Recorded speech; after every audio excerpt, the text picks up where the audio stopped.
जय हिंद दोस्तों। आप सभी लोगों का स्वागत है। और आज का जो हमारा ये संपादकीय का डिस्कशन है, इसका टॉपिक है आपका जलवायु संकट से जूझती महिलाएं। देखिए, बहुत बेहतरीन तरीके से इन्होंने ये बात एक बोली है जो अक्सर हमें ये टॉपिक नहीं दिखता है कहीं और, कि जलवायु परिवर्तन से हम देखते हैं कि कितना ज़्यादा प्रभावित हो रहा है ये धरती, ये वायुमंडल, और भी बहुत सारी समस्याएं हैं जिससे हमें जूझना पड़ रहा है। लेकिन महिलाओं पे और बच्चों पे किस तरीके से ये एक निगेटिव, एक दुष्प्रभाव डाल रहा है अपना जलवायु, ये हमें जानना ज़रूरी है। यही हमें इस संपादकीय से पता चलता है। और ये सिर्फ टाइटल पे आप लोग मत जाइएगा कि जलवायु संकट से जो जूझती महिलाएं, ये टाइटल है। ये सिर्फ बच्चों और महिलाओं को ही देखकर समझकर इस पूरे संपादकीय में चर्चा किया गया है। इस चर्चा में आपके और भी चीज़ें शामिल हैं कि भारत पर इसका किस तरीके से जलवायु का दुष्प्रभाव है जो हमें देखने को मिलता है। उत्तराखंड में जब जंगल लगा था, हम लोगों ने एक बार उस पर डिस्कशन किया था, तो भी हमें पता चला था कि जलवायु परिवर्तन की वजह से जो ग्लोबल वार्मिंग बढ़ रही है, ग्लोबल वार्मिंग की वजह से जलवायु परिवर्तन हो रहा है आपका, उसकी वजह से जो तापमान बढ़ रहा है, उससे आग लगने के ये जो हमें घटनाएं दिख रही हैं वो कितनी तेज़ी से बढ़ रही हैं। उसी सिलसिले में हम अब ये देखेंगे कि इसके और भी ऐसे कैसे दुष्प्रभाव हैं जो कि भारत और बाकी जगहों पे पड़ रहे हैं। काफ़ी सारे महत्वपूर्ण आंकड़े हैं जो आपके प्री में भी काम आ सकते हैं, वो आपको बताया जाएगा कि प्री में हमसे क्या पूछा जा सकता है। और बाकी निबंध के लिए, मेंस के लिए तो आपके लिए ये बेहतरीन एक टॉपिक है ही। चलिए इसके विश्लेषण को शुरू करते हैं। तो देखिए, सबसे पहले इसमें ये लिखा हुआ है जो महत्वपूर्ण है हमारे लिए, कि जलवायु परिवर्तन संबंधी जो खतरे हैं वो बच्चों और महिलाओं पर किस तरीके से देखने को मिल रहे हैं आज के समय में, जो पहले हमें ये नहीं देखने को मिलते थे। सबसे पहले आप देखेंगे कि बच्चों में आपको बौनापन देखने को मिल रहा है। बच्चे बौने हो रहे हैं, वो हाइट नहीं पा रहे हैं जो उनकी होनी चाहिए। इंग्लिश में इसको स्टंटिंग कहते हैं, चाइल्ड स्टंटिंग। हिंदी में बौनापन जैसे कहते हैं कि उम्र के हिसाब से जो हाइट होनी चाहिए वो नहीं है। अगर इसमें आप एग्जाम्पल देखेंगे तो इसमें कई राज्यों की बात की गई है, लेकिन आप उत्तर प्रदेश का एग्जाम्पल कहीं भी देखेंगे तो उसको आपको उठा लेना है। एक छोटा सा पॉइंट और, उत्तर प्रदेश का आंसर सिर्फ उत्तर प्रदेश के ही पेपर में आपको नहीं लिखना है, आपको GS 1 2 3 में भी जहां पर भी मुमकिन हो सके आपको उत्तर प्रदेश को उसमें लिखना है, वैल्यू पुट करनी है। तो देखिए, उत्तर प्रदेश का जो उत्तरी मैदानी इलाके हैं वहाँ पर भी ये जो बढ़ती हुई गर्मी है, जलवायु परिवर्तन है, उससे हमें देखने को मिल रहा है कि बौनापन बढ़ रहा है। उसका असर, उसका कारण अगर आप देखेंगे तो जो जलवायु परिवर्तन का असर आपको फसलों पे नज़र आ रहा है, स्वास्थ्य पे नज़र आ रहा है। जब बच्चे गर्भ में रह रहे हैं माँ के, तो उस समय उनके ऊपर जो दुष्प्रभाव पड़ रहा है, इन्हीं सब वजहों से बच्चे बाद में वो उस तरीके से आप कह सकते हैं जो हाइट होनी चाहिए, जो उनका स्वास्थ्य होना चाहिए, वो उसको नहीं पा रहे हैं। एक दूसरा आपको दुष्प्रभाव देखने को मिलेगा कि गर्भ के समय उच्च रक्तचाप। तो गर्भ के समय जो महिलाएं हैं उन लोगों का ब्लड प्रेशर बहुत हाई होने लगता है। तो ये जो हाई ब्लड प्रेशर, उच्च रक्तचाप उनके अंदर देखने को मिलता है, इसको एक डिजीज़ का नाम देते हैं प्री एक्लेम्सिया। ये वर्ड याद करिएगा, ये याद रखिएगा, चाहे इंग्लिश मीडियम के हों आप, चाहे हिंदी मीडियम के हों। Pre eclampsia. तो ये प्री एक्लेम्सिया क्या है? प्री एक्लेम्सिया हो सकता है आने वाले किसी भी समय में आपसे साइंस टेक में बायोलॉजी के नाम पे आपसे प्री में सवाल पूछा जा सकता है। उसका कारण ये है कि प्री एक्लेम्सिया शब्द काफ़ी प्रयोग में आया भी। ये नए तरीके का हमें एक दिक्कत देखने को मिल रहा है। बहुत ज़्यादा तापमान होने की वजह से जो गर्भवती महिलाएं हैं उनके ब्लड प्रेशर काफ़ी हाई देखने को मिल रहा है। हाई ब्लड प्रेशर जो उनको दिखता है उनके अंदर, या फिर उच्च रक्तचाप, उसी को हम कहते हैं प्री एक्लेम्सिया। और बहुत डिटेल में जाने की ज़रूरत नहीं है। तो इसका खतरा भी बढ़ रहा है। तीसरी सबसे बड़ी समस्या हमें क्या देखने को मिल रही है कि समय से पहले ही प्रसव की समस्या हमें देखने को मिल रही है महिलाओं में। तो ये तीन सबसे बड़ी समस्या है, इसलिए थोड़ा सा चार्ट के तरीके से बनाया गया है, आप इसको देख लीजिएगा। अब हम देखते हैं कि कुछ आपके महत्वपूर्ण आंकड़े हैं और ये आप कहीं भी लिख सकते हैं। देखिए, भारत के जो 70% जिले हैं, 70%, उसमें बाढ़, सूखा और चक्रवात का खतरा बढ़ गया है। इस आंकड़े को आप जब भी आपदा प्रबंधन के लिए लिखेंगे उत्तर में, या कभी भी उससे जुड़ा हुआ कोई टॉपिक आएगा, तो वहाँ पर भी आप इसको लिख सकते हैं। तो भारत के जो 70% जिले हैं उनमें बाढ़, सूखा, चक्रवात के जो खतरे हैं वो बढ़ते हुए हमें नज़र आ रहे हैं। अब इन जिलों में क्या समस्या उत्पन्न हो रही है? तो इन जिलों में कुछ नई समस्याएं उत्पन्न हो रही हैं। सबसे पहले बच्चों में कुपोषण देखने को मिल रहा है। जाहिर सी बात है, अगर एक सिंपल सा भी आप सोचिए कि कहीं बाढ़ आ गया बहुत बड़े स्तर पे, तो वहाँ के गांव के लोगों को पलायन करके दूसरी जगह जाना पड़ गया। अब वहाँ पर अगर उनके बच्चों का भरण पोषण सही से नहीं हो पाता है, पालन पोषण ठीक तरीके से नहीं हो पाता है, उनके स्वास्थ्य उस तरीके से नहीं रखे जाते हैं, ख्याल रखे जाते हैं जिस तरीके का बच्चों को स्वास्थ्य का देखभाल मिलना चाहिए, तो बच्चों में आपको कुपोषण देखने को मिलेगा। दूसरी चीज, घरेलू हिंसा में बढ़ोतरी नजर आ रही है। देखिए दिक्कत क्या हो रही है, अभी कुछ समय पहले भी हम लोगों ने चर्चा किया था कि जैसे जैसे तापमान बढ़ता चला जाता है, हमारे दिमाग में जो नसें हैं, जो कोशिकाएं हैं, जो नर्व सेल्स हैं, उनमें हमको एक अलग तरीके का केमिकल रिएक्शन देखने को मिल रहा है, एक अलग तरीके की प्रतिक्रिया देखने को मिल रही है। कैसे?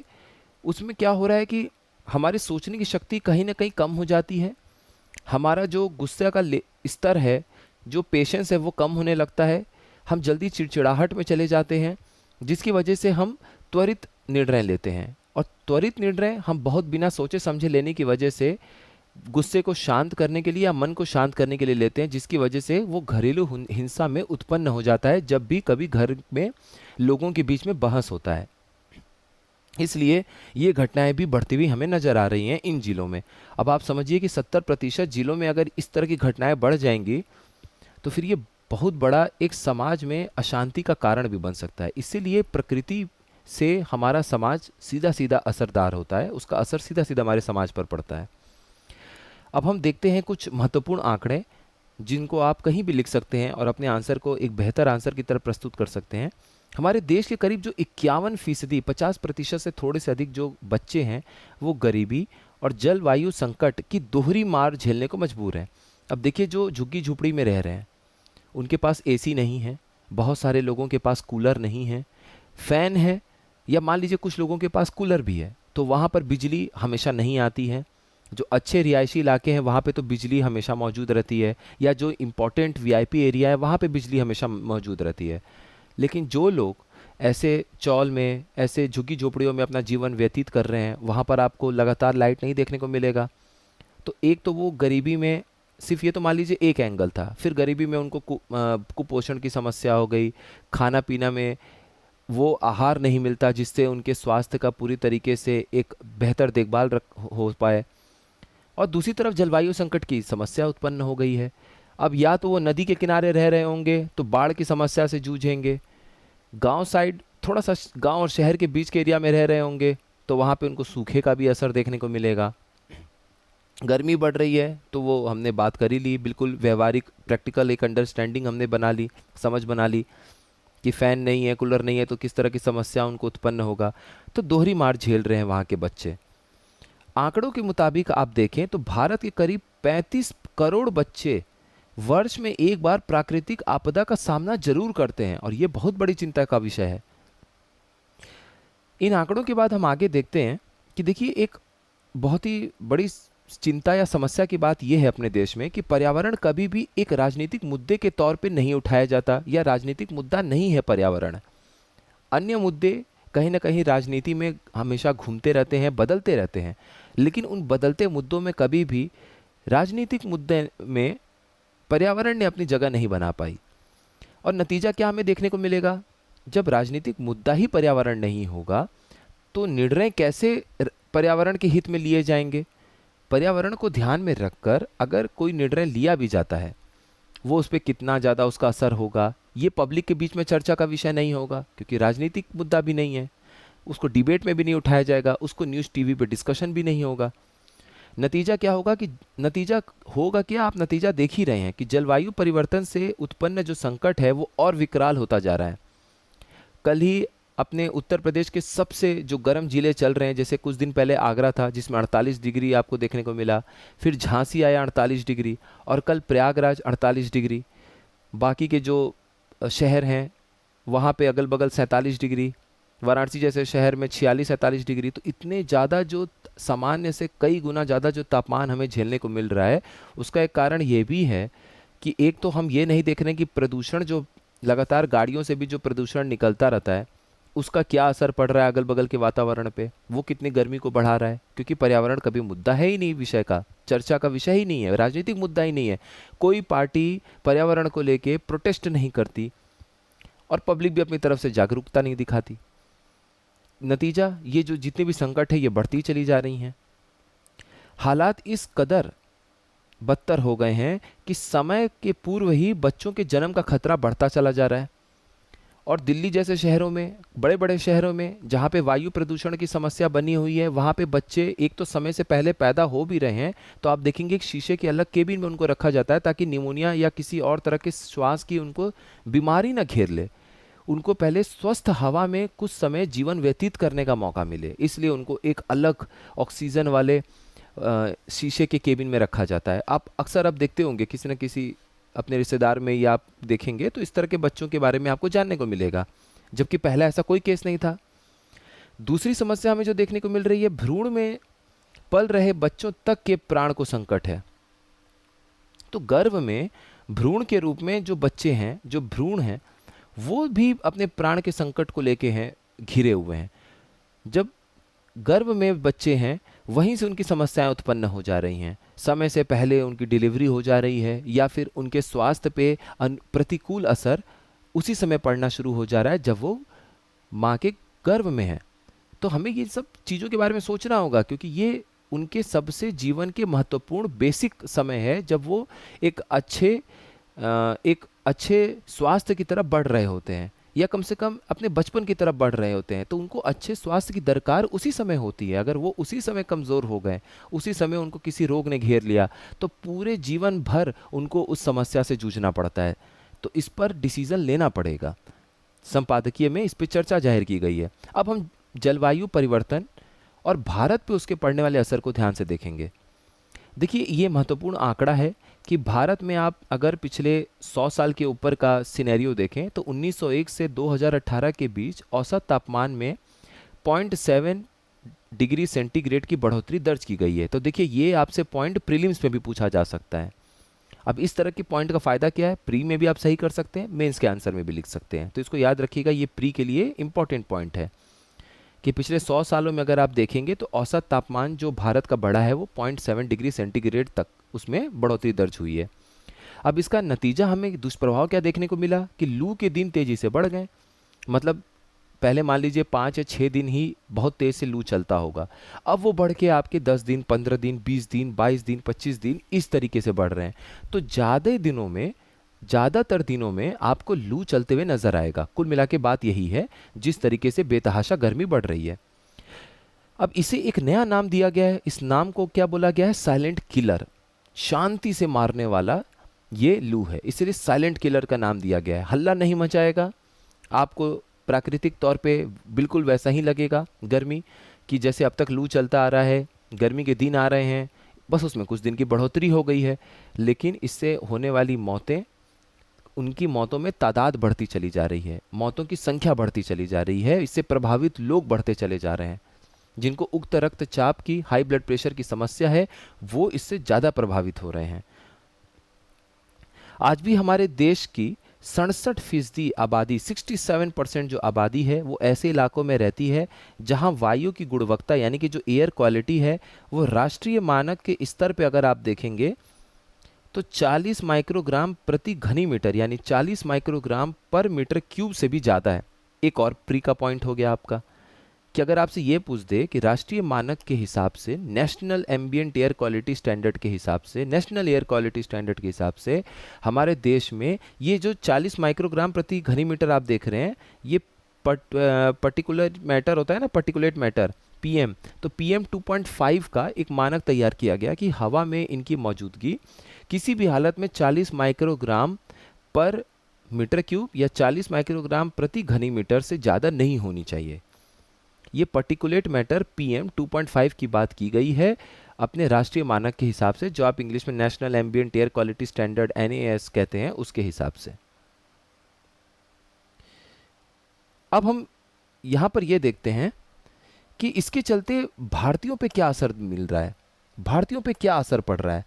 तो इसका असर भारतीयों पे कुछ इस कदर हो रहा है कि जो भारत के लोगों की औसत आयु है वो 5.5 वर्षों तक कम हो रही है। तो मतलब कोई 80 साल के जीवन जी सकता था, लेकिन वही इंसान अब 75 साल की उम्र जिएगा। 5 साढ़े 5 साल आपकी उम्र का जीवन प्रत्याशा में कमी नजर आ रहा है। अब हम लास्ट में अपने निष्कर्ष की ओर बढ़ते हैं और इतनी समस्याओं को देखने के बाद एक चीज़ और देखने को मिलता है कि जलवायु परिवर्तन के कारण पूरे देश भर में भीषण गर्मी और लू ने विकराल रूप धारण कर लिया, जैसा कि हम देख रहे हैं। अब भारत में जो ये लू चलने का मूल कारण है उसमें एक ग्लोबल वार्मिंग भी है, क्योंकि कहा जा रहा है कि अगर ग्लोबल वार्मिंग नहीं होती तो लू इतने दिनों तक नहीं चलता जितना हमें आज देखने को मिल रहा है। अब इसके कारण क्या है? कारण देखिए, ग्लोबल वार्मिंग का हमने कई बार चर्चा किया, लेकिन जहाँ भी मौका मिलेगा हम इसको चर्चा करेंगे, क्योंकि हमेशा घूम फिर के एक दो क्वेश्चन आपके एग्जाम में पूछा जाता है, चाहे प्री हो चाहे मेंस हो। तो जीवाश्म ईंधन जो हम जलाते हैं, फॉसिल फ्यूल इंजन्स जो हम जलाते हैं, उसका एक कारण है। वनों की कटाई, जो जंगल हम इतने बड़े स्तर पे काट रहे हैं, जाहिर सी बात है जो जंगल हैं, पेड़ हैं, उनका बेसिक काम क्या है? कार्बन डाइऑक्साइड लेते हैं, ऑक्सीजन वो रिलीज करते हैं, ऑक्सीजन का उत्सर्जन करते हैं। अब आपने उन्हीं को ही काट दिया तो जाहिर सी बात है कि जो कार्बन डाइऑक्साइड वो अब तक ले पा रहे थे वो अब लेने वाला कोई बचा नहीं, तो कार्बन डाइऑक्साइड की मात्रा अपने आप बढ़ गई।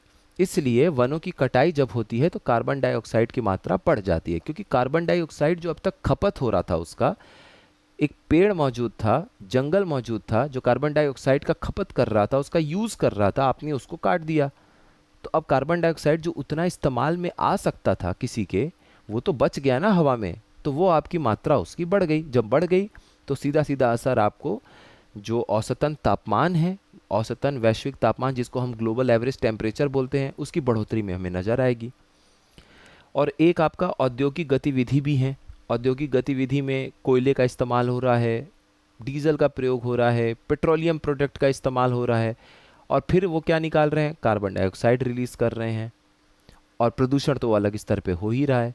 तो इस तरीके से भी आप देख सकते हैं कि ग्लोबल वार्मिंग में इनका एक योगदान होता है। तो ये 3 कारण है, और बाकी कारण भी आप कभी ना कभी किसी टॉपिक में पढ़ते रहते हैं और हम लोगों ने कई बार चर्चा भी किया हुआ है। तो इसका नतीजा यही है कि पृथ्वी के औसत तापमान में दीर्घकालिक वृद्धि दर्ज हो रही है।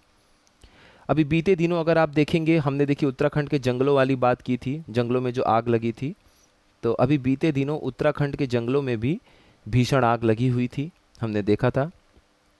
भीषण गर्मी की वजह से अगर आप देखेंगे तो दुनिया भर में जितनी मौतें होती हैं, कितनी मौतें होती हैं ये इसमें लिखा होता, वो हमारे काम का डेटा नहीं है। हमारे काम का आंकड़ा सिर्फ इतना आपको याद रखना है कि भीषण गर्मी की वजह से पूरे दुनिया में जितनी भी मौतें होती हैं उसका 1/5वां हिस्सा, या हम बोल लें कि 20% जो मौतें हैं वो भारत में होती हैं।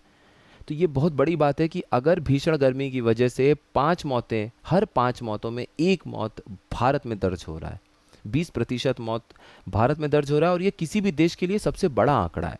हर देश में इससे कम ही आंकड़ा आपको नजर आएगा।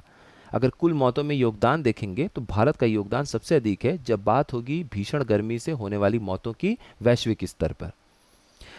तो निष्कर्ष देखिए, इसमें कुछ ज़्यादा नहीं बताया गया है, समस्याओं पे ही ज़्यादा चर्चा हुआ, आंकड़ों पे ही ज़्यादा चर्चा किया गया है। तो निष्कर्ष यही है कि जलवायु परिवर्तन के जो प्रभाव हैं उससे महिलाओं और बच्चों को बचाने के लिए एक long term strategy, long term policy, दीर्घकालिक रणनीति बोल लीजिए या दीर्घकालिक नीति बोल लीजिए, उसे बनाने की आवश्यकता है, और इस पर चर्चा करने की आवश्यकता है कि महिलाओं पे और बच्चों के स्वास्थ्य पे इसका क्या असर पड़ रहा है। क्योंकि आप बिल्कुल प्रैक्टिकल सोचिए, आप देखेंगे आप रूम में, ऑफिस में ज़्यादा बेटर स्थिति में होते हैं जब गर्मी का समय होता है, आप कोई भी काम कर रहे होते हैं।